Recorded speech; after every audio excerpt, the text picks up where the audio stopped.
आज खरं तर हा जो सत्कार आहे तो सत्कार दोन मान्यवरांचा होता। एक बाबासाहेब पाटील यांना आपल्या मतदारसंघातलेच आपण समजतो, त्यांना कॅबिनेट मंत्र्याचं पद मिळालं, आणि संजय बनसोडे साहेब जे की ज्यांनी आपल्या उदगीरचं रेकॉर्ड 95,000 मतांनी लातूर जिल्ह्यामध्ये रेकॉर्ड ब्रेक केलं। एवढे मतांना ते निवडून आले, एकतर्फी निवडणूक, कुठल्याच गावात मायनस नाही, शहरात मायनस नाही, एवढा प्रचंड मताने ते निवडून आले। म्हणून त्यांचा दोघांचा सत्कार आपल्या सगळ्या कार्यक्रम ठरलं होतं। आता सगळ्यांनी मिळून पुन्हा माझे त्याच्यामध्ये जोडले, पण खरा सत्कार हा दोघांचा सत्कार आहे। आणि विशेष करून आता बाबासाहेब म्हणत होते बनसोडे साहेबांना गाडीत की बनसोडे साहेब फार जोरदार तयारी केला तुम्ही माझ्या सत्काराची।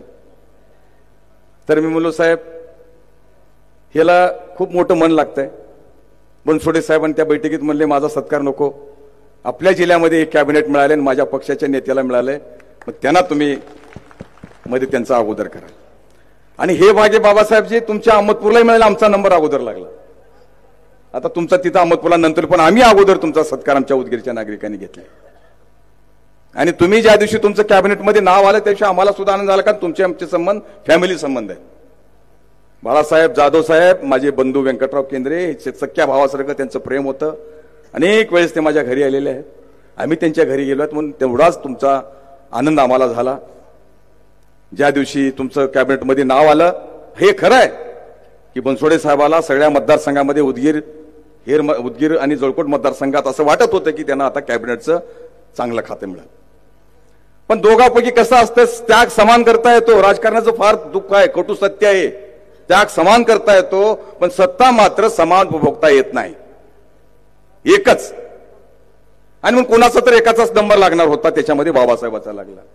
मागच्या वेळेस बनसोडे साहेबाचा लागला, त्यावेळेस बाबासाहेबाचा लागला नाही।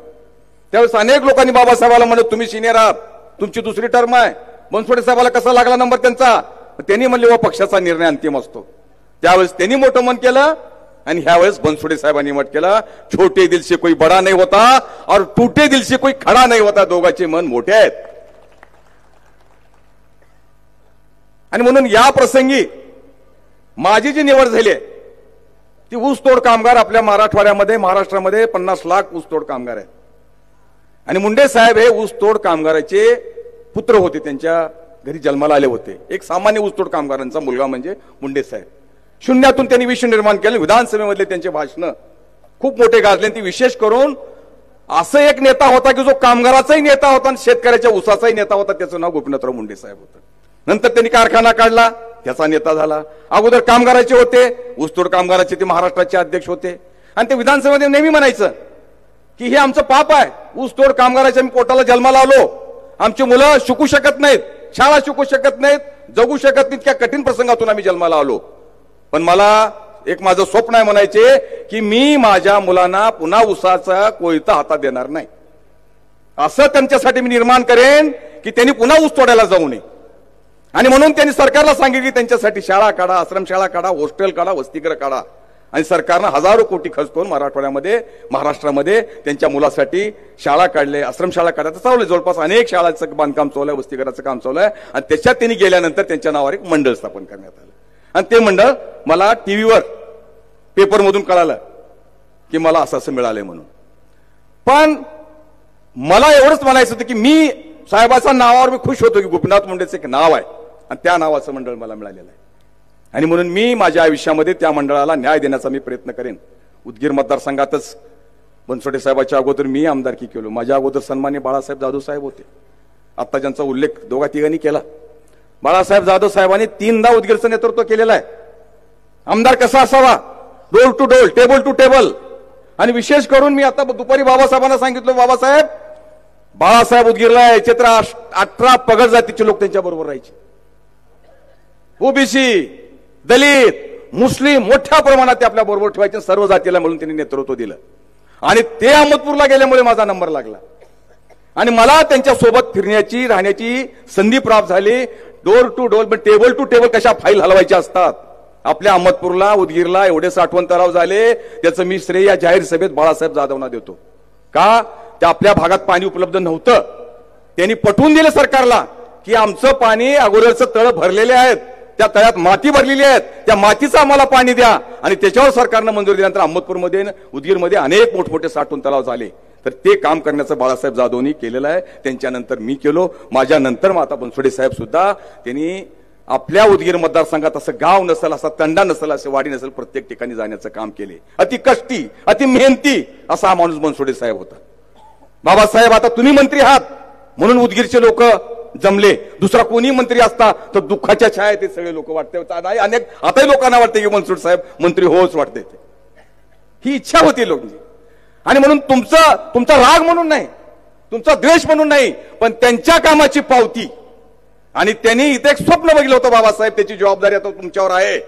स्वप्न असं होतं की त्यांनी उदगीरला, आता तुम्ही बघितलं आपण, पंचायत समिती, तहसील कार्यालय असेल, गेस्ट हाऊस असेल, अनेक कार्यालय असतील, अनेक वसतिगृह असतील, अनेक मोठमोठ्या समाजाचे समारंभ सभागृह असतील, ताकदीनं बांधलं. तुम्ही दिल्लीगीत म्हणलो सुद्धा, अरे बनसोडेनं पैसे ठेवले का नाही म्हणलो तिजोरीत, चढी इकडीच आणले का काय म्हणलो, इतका पैसा आणले. आणि ते बघत बघत बघत बघत आता ते जिल्ह्याच्या निर्मितीवर आणून ठेवले. आता सगळ्याची पाल चुकचुकते. समोर बसले सुरेश पाटील म्हणतात आता काय होते म्हणतात, आता काय होते म्हणतात. मध्ये तरी पेपरला अशी बातमी आली की 26 जानेवारी या दिवशी जिल्ह्याची घोषणा. अरे मुलं असं कसं होईल? बनसोडे साहेबांना माहित नाही, बाबासाहेबांना माहित नाही, मुख्यमंत्र्याला माहित नाही, कॅबिनेटला माहित नाही, आणि जिल्हा कसा जाहीर होईल? त्यानं तर नकाशा सहित दाखवलं आणि 26 जानेवारी तारीख बी देऊन टाकलं. मी म्हणलो वा, हे फक्त आम्हाला हिनवण्यासाठी कोणीतरी महाभाग करत असेल, किंवा त्याचा एखादी आंदोलन त्याला पताही लागला असेल का, असं आमच्याही पुढचं असेल ते आम्हाला काय माहित. आता सुरेश पाटील हसले ते त्यांचीच असेल ही बत्ती पेटवायची, किंवा नसेल बी. पण आता बाबासाहेब तुमच्यावर जबाबदारी आमची की कधी होईल तेव्हा होईल, पण तुम्ही आमच्या पाठीशी उदगीरकरांच्या राहा. बाळासाहेब जाधव राहिलेले आहेत, तुम्ही बी आमच्या मागे राहा. ज्या दिवशी कुठे जिल्हे होतील त्या दिवशी आमच्या बनसोडे इतकीच तुम्ही ताकद त्यांच्या पाठीशी लावून राहा. एक थोरला भाऊ ना त्यानं बनसोडे साहेबाच्या पाठीशी राहा. आमचं छोटंसं बघितलेलं स्वप्न आहे. या स्वप्नासाठी जे जे मटेरियल लागतं त्याने निर्माण केलेलं आहे, हे आमचं एक स्वप्न आहे. आणि म्हणून या प्रसंगी मी लांबलचक भाषण देणार नाही. या दोघाही महावीरांना मी हार्दिक हार्दिक शुभेच्छा देतो. तुम्हा दोघांनी कुणाची दृष्ट लागू नये. दोघं हातात हात घालून काम करा की तुमच्याकडं सगळं बघावं सगळेजण, असं कुठलंच द्वेष निर्माण न होता हातात हात घालून काम करून अहमदपूर, जळकोट आणि उदगीर आणि चाकूरचा इतिहास निर्माण करा. एवढी हार्दिक शुभेच्छा देऊन माझं मनोगत संपवतो. जय हिंद, जय भारत. धन्यवाद आदरणीय गोविंदण्णा. यानंतर महाराष्ट्र